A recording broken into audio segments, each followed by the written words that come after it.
In this video, we will discuss the current affairs questions from ESE 2020 and also the economics questions. It starts from question 16 in set D. Which of the following are main functions of WTO? WTO usually comes in news. So as an aspirant, we are supposed to learn what are the functions of the WTO. So what are the options? To organize meetings of member countries to arrive at trade agreements covering the international trade. Second, to ensure that member countries conduct trade practices as per agreements agreed upon and signed by the member countries. Third, to provide a platform to negotiate and settle disputes related to international trade between and among the member countries. So these options are the functions of WTO. WTO is World Trade Organization. It is a forum for governments to negotiate trade agreements. It is an international organization for various governments to come forward and negotiate different terms and conditions. So when they agree upon some terms and conditions, they are supposed to follow it. If somebody is violating the terms, you can appeal, give case against them and appeal against the decision. So dispute settlement system is there. So it is a place for the dispute settlements. So trade rules which is established, WTO says that they are obeyed. So here the governments can sort out the trade problems, they can sort out the issues among each other. So it is run by member countries, decisions are made by member countries, so it works on consensus basis, that is all the member countries should agree for the agreement to come to force. It is not like working of United Nations. United Nations go with the majority votes according to the calculations, but here all major decisions the membership as a whole should agree. So what is the correct answer? Correct answer is these three are correct. So option is D. Next question, statement question. Statement first. Raw materials are taken as traded items and their values at domestic and world prices are estimated. Statement second. Raw materials which have high value to volume ratio and involve proportionately high transport cost and are imported are regarded as non-traded items. So here you have to know the difference between the traded items and non-traded items to answer this question. These calculations are taken to find the cost benefit analysis of the project, particularly a project taken up in the global scenario. We have to find what is the actual value of the products. If it has done in another country, what will be the benefit? Also, governments can use this for finding the effective rate of production. Production is the measurements that the government is taking to protect their own industries.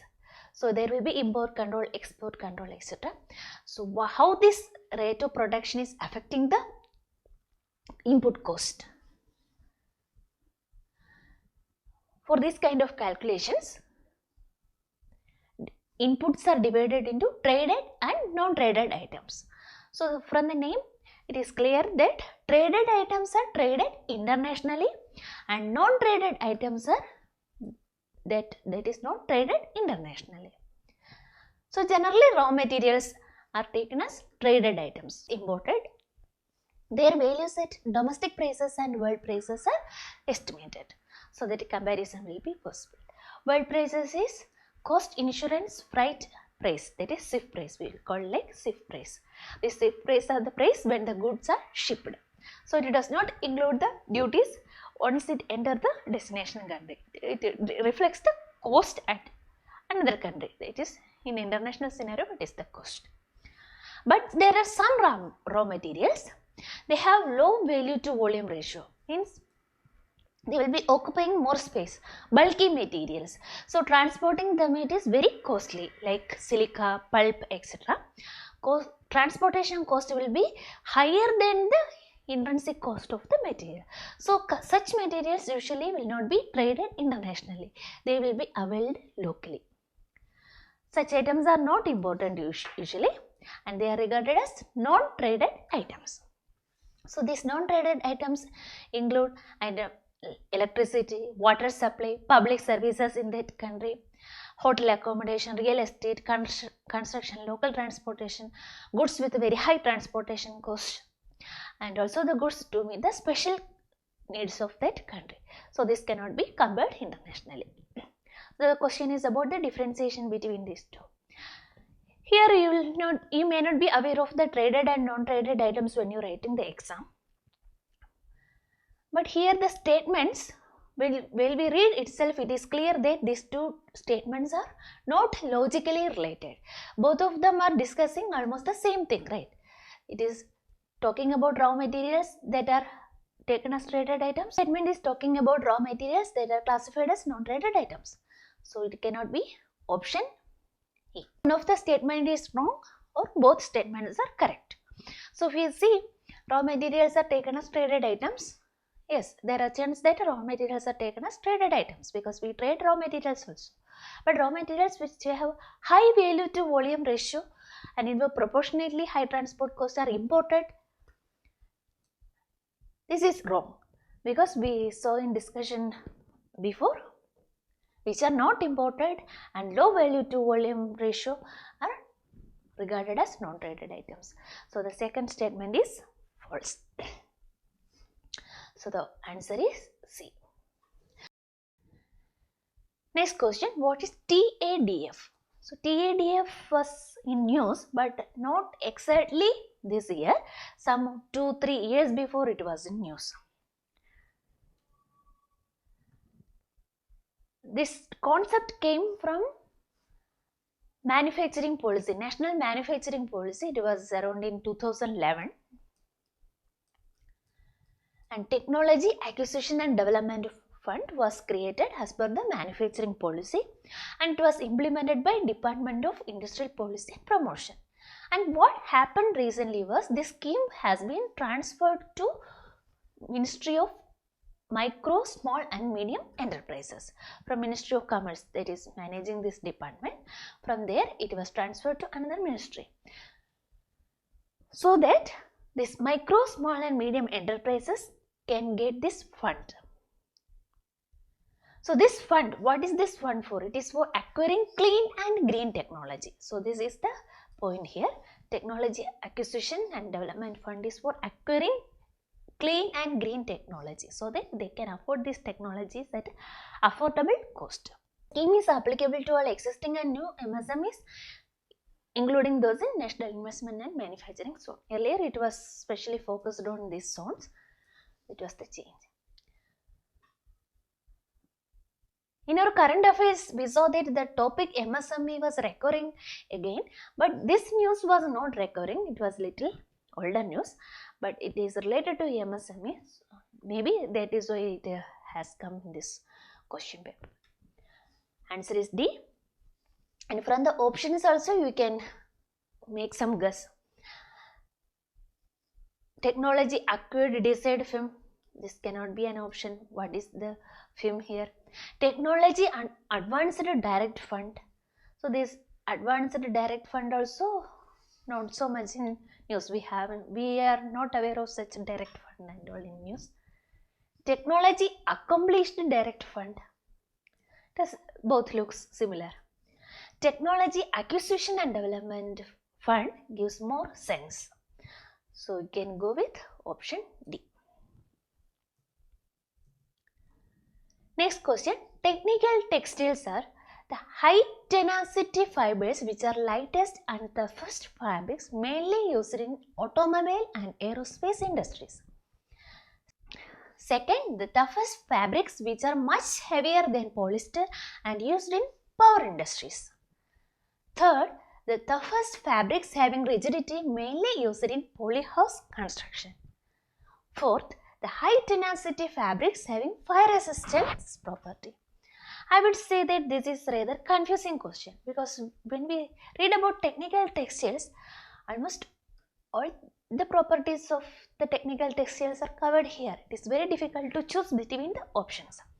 So regarding technical textiles, this was in news, and recently government has come up with a different programs to encourage this sector, and that government encouragement related news came in December, actually December this year. It's just before exam, because this topic was in news before, sometime before, maybe in January or something, but in December there was solid steps taken by government. So we have covered in our current affairs, but it couldn't come in the hyperloop because it came very late. And it is a sunrise sector, that's why government is encouraging it. Sunrise sector is future sector.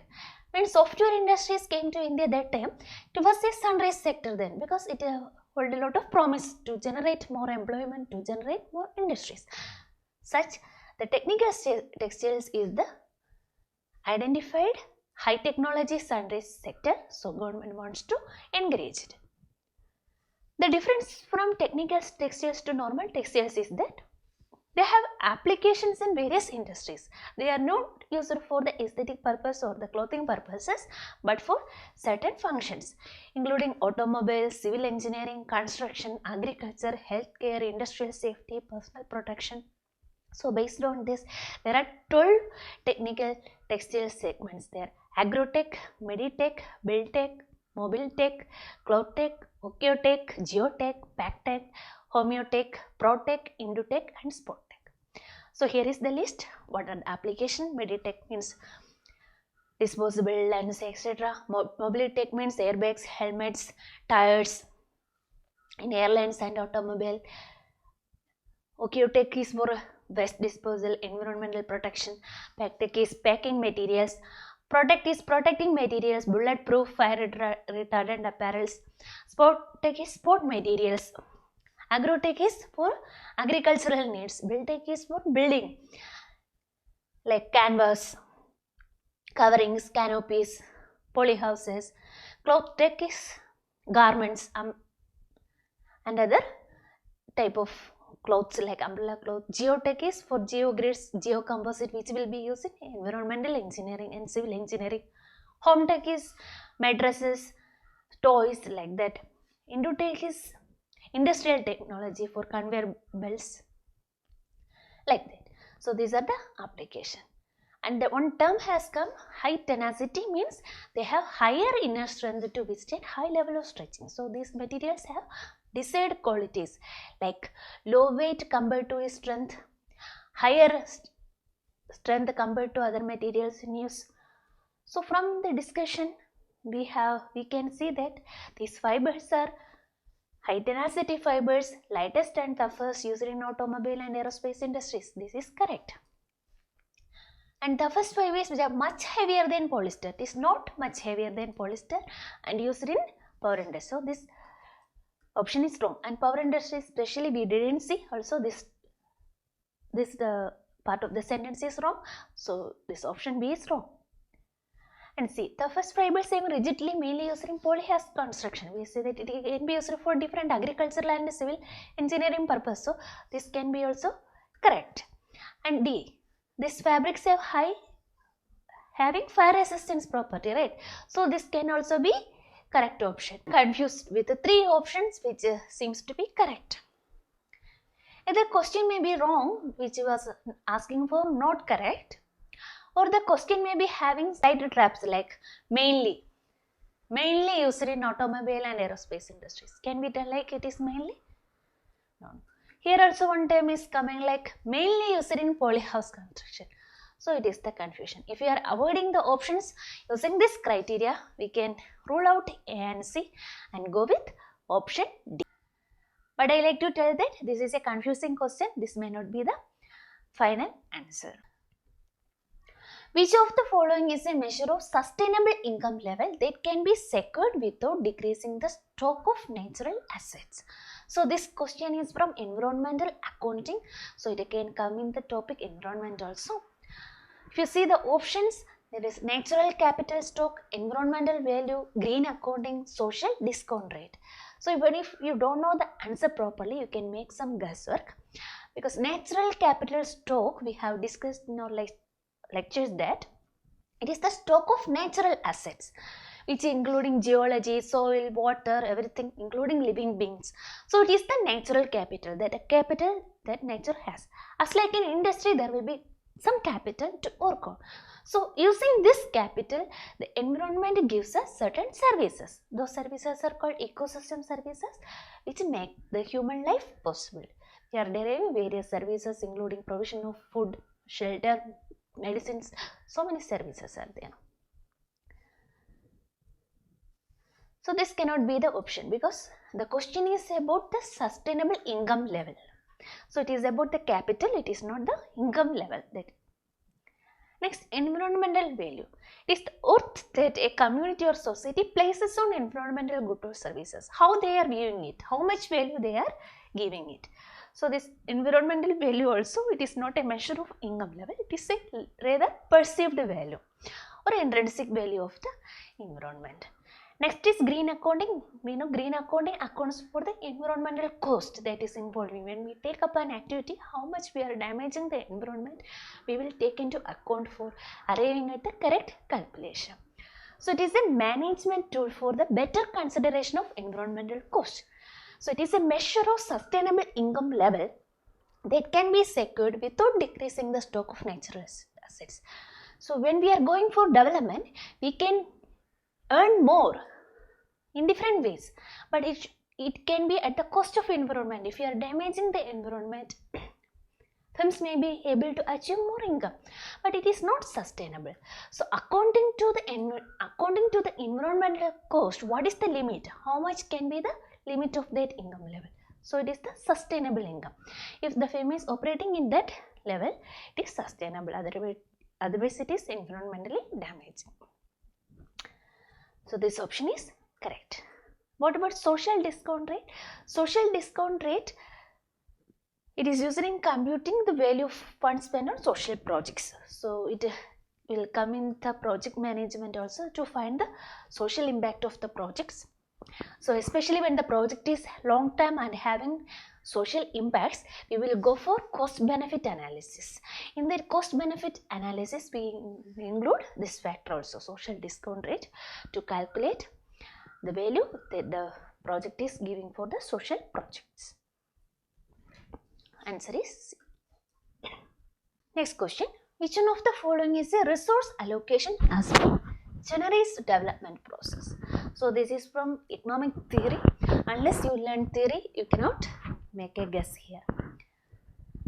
So this theory is about development in underdeveloped countries, how they are developing. So there are different types of models to explaining these changes. One such model is the structural change model, which was proposed by Arthur Lewis and Hollis Janard. What is structural change? Structural change is the shift in the basic way market or economy functions or operates. Structure of an economy can be defined in a way of the percentage contribution of the different sectors. How many in agriculture, how much in industries, how much in service sector. When there is a change in this sectoral allocation, sectoral contribution, there is a structural change. That is the basic change in the economy. And how this structural change happens? It happens by changes in demand. That is the theory by Janard. It is changes in demand because of rising income. People's income may rise and there may be difference in trade. This may be the triggering factors that will affect the market, and again this will drive the resource allocation. Here the resource means anything which is contributing to the economic development process. So it can be labor, it can be an investment, it can be government investment. So there are different resources in that sense. So here the resource allocation process is the systematic change on the composition of demand. So here demand is the driving force. Changing composition of the demand is the driving force which is driving the production and also changing the other factors and it will bring in a structural change in the economy. So from the options, structure of domestic demand, this is one of the resource. resource for economic development. That is the particular area that was studied by this economist. So the answer is B. Next question. Which one of the following ratio is referred to as everything that has been invested in the past to the whole income? So this is a ratio. This is also an economic term, but this kind of terms we usually come across in news. Capital output ratio, average capital output ratio, incremental capital output ratio, marginal ratio, etc. So here the question itself gives a hint. It is to everything that has been invested in the past to the whole income. It is as a whole. But when we see the options, there is a term called incremental. Incremental means step by step. So this cannot be the answer. Marginal. Marginal is also an increase over the 1 unit increase over the existing. That is the scenario where we use the term marginal. Marginal increase, marginal decrease, marginal demand, like that. So it is also an incremental. So these two cannot be. And from these two options, capital output ratio and average capital output ratio, B is more specific about average, which will account of the whole amount. So we can go with option B. Now let us see what is the expansion of these ratios. Capital output ratio is the amount of capital needed to produce 1 unit of output. So it is not asking about 1 unit of output, it is asking to the whole income, right? The whole input to whole income. So it is a per unit, in terms of per unit. Whereas average capital output ratio is the ratio of total investment made to the total income generated. So this is suiting to our question. Incremental capital output ratio means additional unit of capital or investment that is needed to produce an additional unit of output. So these are the terms that is concerning with investment and its output. So when we say for economic development, we will follow different models. This model, Harrod-Domer model, was followed in our planning, 5-year plan. That model was used to find out how much the output we will get if we are investing now. The planners will arrive at the best investment project to take. Answer is B. Next question. Which one of the following methods of planning is an attempt to work out the implications of the development effort in terms of factor allocations and product yields so as to maximize the income and employment? Again, the question has come from planning. So here we have to understand the question. Implications of the development effort. So planning is for development. We want to achieve a particular output. For that we will manage the inputs. How we will achieve this output. So this is trying to work out this relation in terms of factor allocations.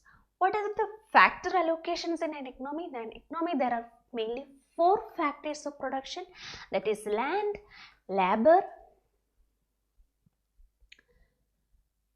capital and entrepreneurship or the management, those who are taking up the business. So these 4 factors are essential for production. So these are the outcomes expected. We should generate income, also we should generate employment. So to maximize income and employment, we will take the factor allocations and product yields. So what is that kind of planning? So we have to see what are the different types of planning. From these options we will see what are the things discussed here, and different types of planning are there. How the planning is done? Accordingly, there is indicative planning and imperative planning. Indicative planning means it will give only a direction to the economy, how it should behave. So it is mainly adopted in mixed economy. There is government control is there, but not in every field. So for the other sectors, government will just give an indication. This is what the target should be. Imperative planning is fully government controlled. They will only set the outcomes. They will only set the targets. So these are two types. So here indicative planning has no relation because it is about how the planning is done at the higher level. And another classification is regarding the term. It is short-term planning or perspective planning. Perspective planning is a long-run planning where the targets are fixed for a long period, and it is again as the annual planning. So perspective planning for 5, 10, 20, 25 years. Annual planning is only for 1 year. So this is another classification. So this classification also don't have any relation with this option. So we have to finalize between the physical planning and financial planning. So these are again two divisions based on the finance. So how we are financially planning it? If you are seeing the finance or the money as the trigger to everything, it is called as financial planning. That is, by controlling money we can control different outcomes. We can control the disequilibrium between demand and supply. For example, we will control the inflation, we will control the prices, we will control the taxes. So using money as the trigger factor, if we are doing planning, it is called financial planning. That is what we are doing in the budgeting, to budget policies aimed at financial planning. But whereas physical planning, the targets or objectives are fixed in terms of real physical resources like human, how much labor is available, how much raw materials are available, how much natural materials are available. So we have to take stock of all these things and then plan. That is physical planning. We are planning in terms of the physical materials. So here the most appropriate option is option B. Sorry, the option is B, that is physical planning, not financial planning. Which one of the following reflects an intrinsic or true value for the factor or products? So here is again dealing with the factors of production. So pricing, we will price the product after it is coming out from the unit. How we are pricing it? Which price will reflect its intrinsic value or true value? So the different factors of production are involved, like land, how much we are paying to the land, how much we are paying to the labor, how much we are paying to the entrepreneur, how much we are paying to the capital. So actual value, when we calculate all these things, it will give the actual value of the product. So from the options, what is price inflation? Price inflation is the change in the price. So it does not indicate the true value, right? It depends on the value of money. So here the value of money plays an important role. When the money is not able to purchase the products, the price of the product increases. So it is not the option. Economy pricing. If we see the term economy pricing, we will see economic classes, economic tickets whenever we are purchasing, which will be priced at a lower level. So it means that these prices are at the lower level, but it doesn't mean that it is a true value or the intrinsic value, right?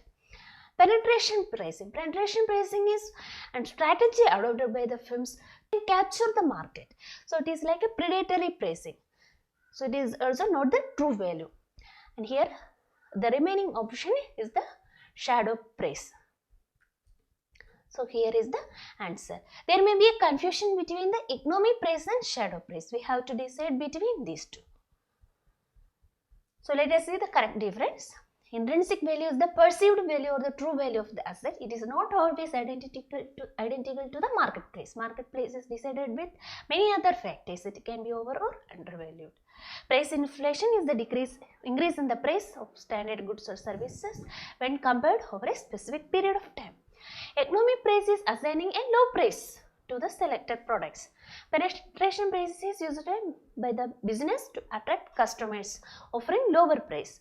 Shadow price is an estimated price for something that is not normally priced in the market or sold in the markets. Can be used to reveal the true picture or true value of the factors of products. So this calculation is used to find the intrinsic value of the product. So the answer is D.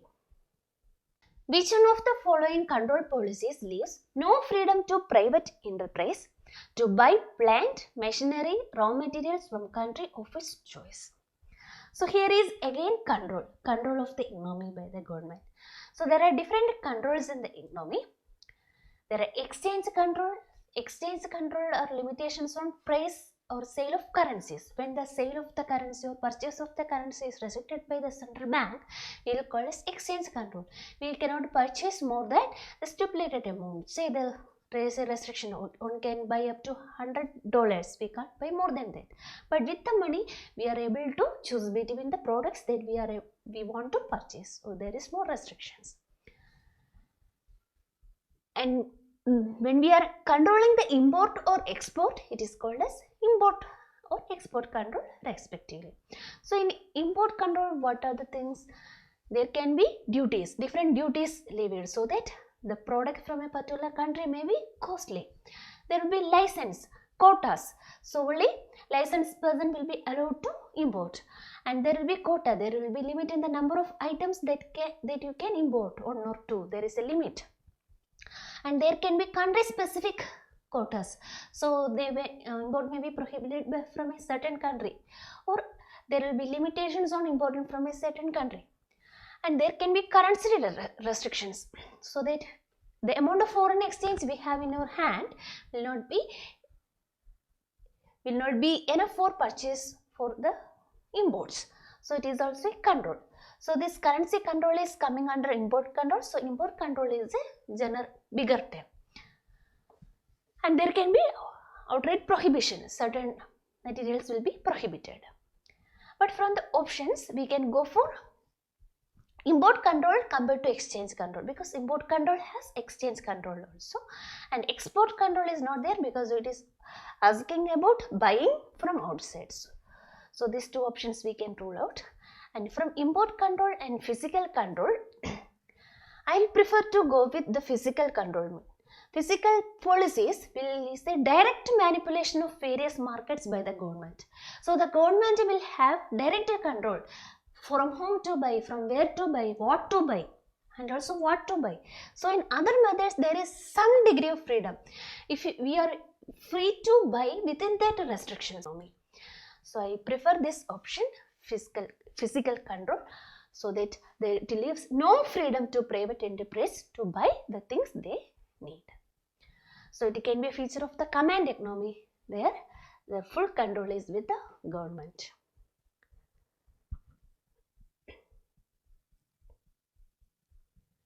Next question, which one of the following is a particular form of collusive price fixing behavior by which firms coordinate their bids on procurement or project contracts? So this is a price fixing behavior. The question itself is telling that it is a collusive price fixing behavior. It is collusive means the parties will come together and fix the price. This is a unfair practice, illegal practice in the market to fix the prices. So there are different types of collusive price fixing. So price fixing is when it is agreed to sell or purchase a product at a set price. Horizontal means it is an agreement among the competitors for a particular product. Vertical means it is among the people who are in the supply chain. That is, a supplier will be there, the person will be buying it and distributing it. So for example, an auto chain, from the auto manufacturer, from the dealer shops that we are buying, there will be some agreement on the prices. Nobody will be allowed to sell more or less than the products price they are fixed internally. So these two are two types of price fixing. And bid rigging is a particular form of collusive price fixing where firms coordinate their bids on procurement or project contracts. When government is giving a particular contract, all the bidders will come together. Secretly, they will decide how much to price it. So this is like a cheating practice, right? So there are two common forms of bid rigging. One is, first they will agree to, we will put the price similar, so there is no competition. Another form is like they will select one among them as the lowest bidder. Other people will bid more price, so the lowest bidder will get the project. So earlier itself they will decide who is the winner and they will rotate among themselves. So this is one form of manipulation. So exclusive territory is that an agreement where the firms decide to not interfere in their territory. So some territory will be given to the one company, other territory will be taken by the other company, so they won't interfere in the market, they won't try to capture the market. That is also a price fixing mechanism which is not allowing the free market mechanism. So here what is the answer? This bid rigging. From the options we can get the clue. It is like a collusive price fixing, so it is not predatory pricing. It is horizontal price fixing. It is asking particularly about bids. So this option, bid rigging, is the most appropriate. So that is the answer. Next one. Which of the following is an example of horizontal practice of the? There will be vertical operations and horizontal operation. Horizontal operation means that when among the same players, same level, if they are playing, it is horizontal. When they are dealing with the people who are up or down, that is up or down the supply chain, it is vertical. So these are all unethical practices: refusal to deal, retail price maintenance, predatory pricing, exclusive territory. That is against the competitive principles. So among which it is a horizontal practice. Refusal to deal. It is an agreement between a company and an individual or business. That is, they refuse to do business with each other. That may be to avoid competition. Okay, they don't want to interfere in each other. And this refusal to deal can be horizontal or vertical. So among the same players they can have an agreement, or with the supplier down, manufacturer above, they can have an agreement. So this is not an exclusively horizontal practice. It can be vertical or horizontal. Next is resale price maintenance. It is an agreement between the manufacturer and the distributor. So it is vertical. So it is in the supply chain, not in the horizontal. So this is an vertical practice, not horizontal practice. Predatory pricing. This is a strategy where product or service is set at very low price, intention to achieve new customers, driving competitors out of the market, or to create barriers for the entry of potential new competitors. So it is directly aimed at the competitors. That is means it is horizontal. This predatory pricing can be done by vertical methods or horizontal methods. Agreement with the vertical players or agreement with the horizontal players, but the predatory pricing is aimed at other competitors. So it is a horizontal thing. This exclusive territory can be of two forms: horizontal territorial agreement or vertical territorial agreement. In horizontal territorial agreement, this agreement with another competitor to have an exclusive geographic territory. I will sell in this area, you sell in another area. We don't interfere. We don't try to do each other's customers. Your customers for yours, my customers is for mine. So this is an agreement. And vertical agreement is that one company will give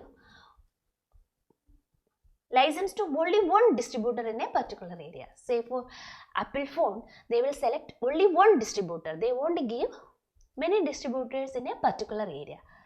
So this is the vertical exclusive territory. So it is an exclusive right given to a particular distributor.